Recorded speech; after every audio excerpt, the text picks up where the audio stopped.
Ayon Perez, nakisakay na rin, inaya at ibinuking si Kimi.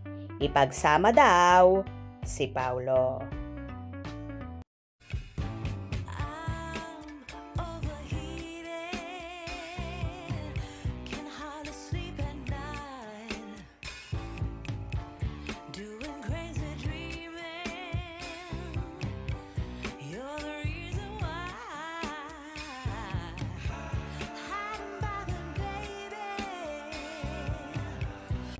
Isa ngang video sa TikTok ni Ayon Perez ang kumalat kung saan inaayang magbike ang kanyang co-host sa afternoon show na It's Showtime na si Kim Chiu. Ayon kay Ayon, "Kim Chiu, dito na tayo punta. Tayo dito sa Taktak Alley. Tara, ayain mo si ano.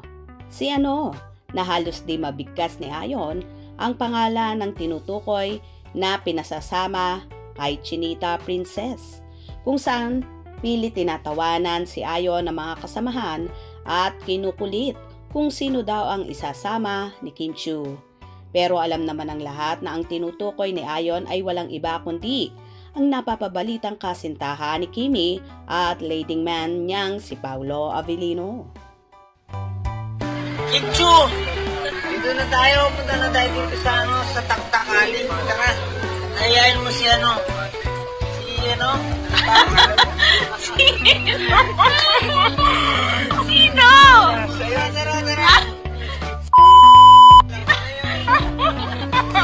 Hindi naman kaila sa lahat na palagi magkasama ang Kim Pao.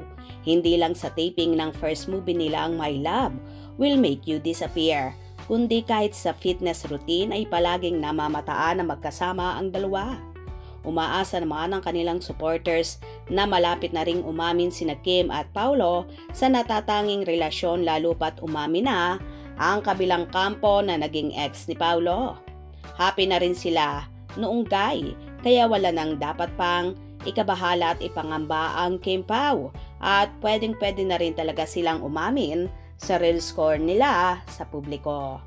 Kahit nga sa It's Showtime ay palaging tampulan ng tuksuhan si Chinita Princess, na game naman ang dalaga sa mga pang-aalaska ng kanyang mga co-host, kung saan sinabi pa nga ni Kimi at naibulalas mismo sa show na yung pink na bike ay bigay sa kanya, na di naman tahasang sinabi ng actress ang pangalan ng nagbigay.